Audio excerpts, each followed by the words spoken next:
Вітаю, шановне спадарства. У эфіры навіны дня. Анастасія Русецкая. Запрашаю. Схемы поставак у Россию падсанкцыйных аўтамабіляў класу люкс з чыгункаю вядомае кіраўніцтва беларускай чыгункі.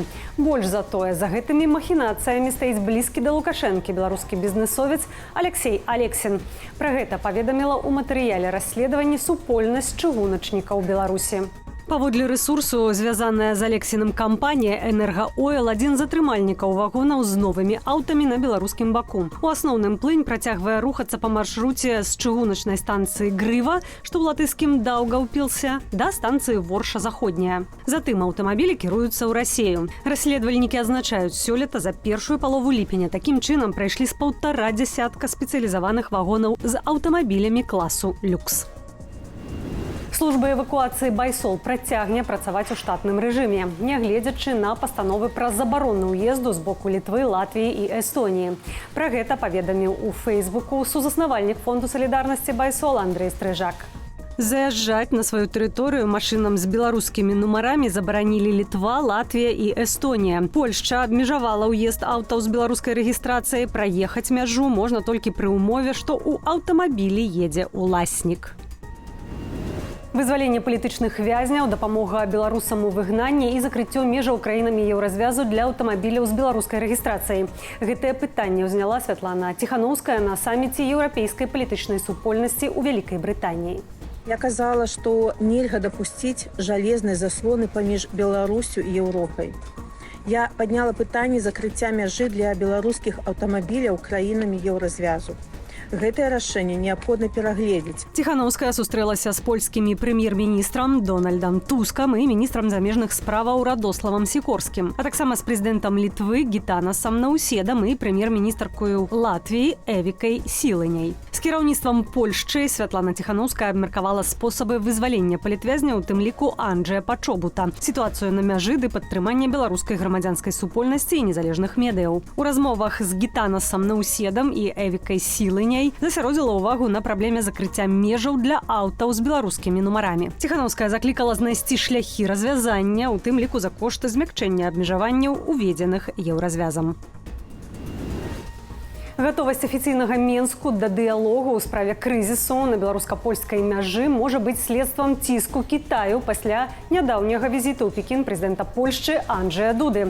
Пра гэта заявіла вядучы аналітык Польскага інстытуту міжнародных справаў Анна Марія Дынер у інтэрв'ю тэлеканалу ТВН-24. Паводле Дынер, для Кітаю мае значэнне экспарт тавараў чыгункаю праз беларуска-польскую мяжу. Магчыма, у Паднябеснай былі кантакты з уладамі Беларусі, якія ў сваю чаргу ў крызісе абвінавачваюць Польшчу. Цяпер, паводле эксперткі, спробаў прарваць мігрантамі беларуска-польскую мяжу стала менш, аднак паводзяць яны сябе агрэсіўна. Пра гатовасць Беларусі да дыялогу з Польшчай адносна сітуацыі на мяжы заявіў на гэтым тыдні міністр замежных справаў Максім Рыжанкоў. На Гомельшчыне страхавыя кампаніі не паспяваюць афармляць заяваў на кампенсацыі пацярпелых ад нядаўняга ўрагану. Мясцовыя страхаўнікі працуюць без выходных і падоўжылі свой працоўны дзень. На дапамогу маюць прыехаць каля 100 страхавых агентаў з іншых рэгіёнаў. Паводле выдання «Штодзень Гомель» за апошнія 3 сотняў толькі прадстаўнікі Белдзяржстраху аформілі больш за 6 тысяч заяваў на кампенсацыю. Бальшыня ад жыхароў рэгіёнаў, чыя маёмасць пацярпела ад урагану. На поўнае аднаўленне электрычных сетак на Гомельшчыне спатрэбіцца не менш за месяц. Такі прагноз агучылі адмыслоўцы на пасяджэнні штабу ў справе ліквідацыі наступстваў стыхіі.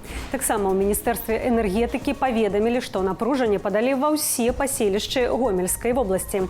Некаторую частку з іх забяспечваюць электрычнасцю дызель-генератарныя сістэмы. Працягваюць разбіраць завалы дрэваў, замяняць парваныя правады і устанаўліваць новыя апоры ЛЭП. Рэжым надзвычайнай сітуацыі, аб'яўлены на Гомельшчыне на час ліквідацыі наступства ўрагану, адмянілі. Тым часам Лукашенка на селектарнай нарадзе раскрытыкаваў дзяржаўныя органы за тое, што не прадэманстравалі адэкватнай рэакцыі на наступствы стыхіі ў Гомельскай і Магілёўскай вобласцях. Таксама назваў іхную працу ў першыя дні па непагадзі агіднаю. Разбуральныя ўраганы абрынуліся на Беларусь у мінулыя выходныя, загінулі 6 асобаў.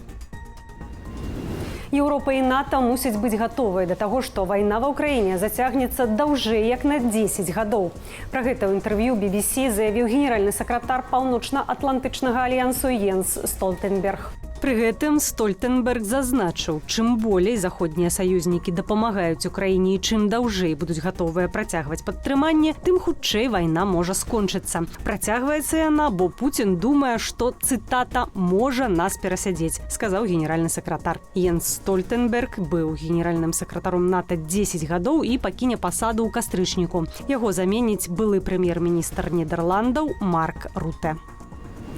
Дональд Трамп афіцыйна пагадзіўся балатавацца на пасаду прэзідэнта ЗША ад рэспубліканцаў.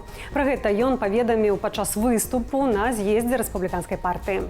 Трамп паабяцаў атрымаць, цытата, «неймаверную перамогу». У прамове згадаў нядаўні замах на сябе, крытыкаваў Байдена і чарговы раз заявіў, што напад Расіі на ўкраіну не здарыўся пры ягоным прэзідэнцтве. Тым часам Джо Байден усё ж разглядае магчымасць выйсці з перадвыбарчай гонкі. Кіраўніцтва дэмакратычнай партыі пераконвае дзейнага прэзідэнта ЗША адмовіцца ад удзелу кампаніі. Пра гэта паведамляе шэраг амерыканскіх медыяў са спасылкаю на высокапастаўленых чыноўнікаў у Белым доме. Цяпер Байден хварэе на ковід, ён у ізаляцыі ў сябе ўдома ў штаце Дэлауэр. Глобальны збой адбыўся ў аперацыйнай сістэме Windows. Ён парушыў працу буйных кампаніяў, у тым ліку банкаў і аэрапортаў, чыгункі, медыяў і фондавых біржаў. Аперацыйная сістэма Windows выдавала так званы сіні экран смерці. Паводле адной з версій, прычынай абвалу магла стацца антывірусная праграма, абнаўленне якой і прывяло да збою ў сістэме. У ЗША найбуйнейшыя перавознікі United Airlines, Delta Airlines і American Airlines нават прыпынілі палёты праз праблемы з сувяззю. У Turkish Airlines таксама папярэдзілі пра глобальны збой, праз які ўзніклі сур'ёзныя праблемы з рэзервацыяй квіткоў і рэгістрацыяй. Інжынерныя каманды працуюць над развязаннем сітуацыі. Небяспечныя кансервы. У Беларусі з пачатку года зарэгістравалі 4 выпадкі атручвання батулатаксінам. У 2 з іх людзі елі кансерваваныя грыбы. У іншых агароднінае леча і вяленую рыбу. Пра гэта апавёў доктар-гігіеніст Юрый Гаранюк.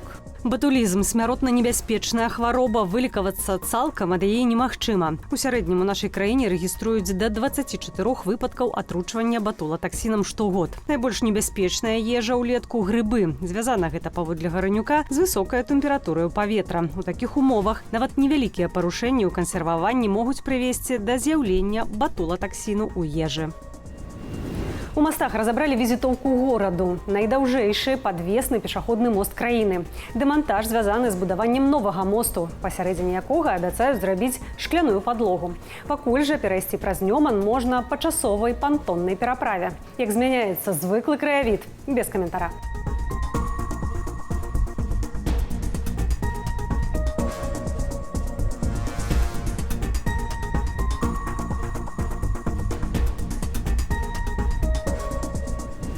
Калі вы глядзіце гэты выпуск у Ютубе, заклікаю ставіць упадабанні і каментаваць, калі для вас гэта бяспечна. Для вас працавала Анастасія Русецкая. Да сустрэчы!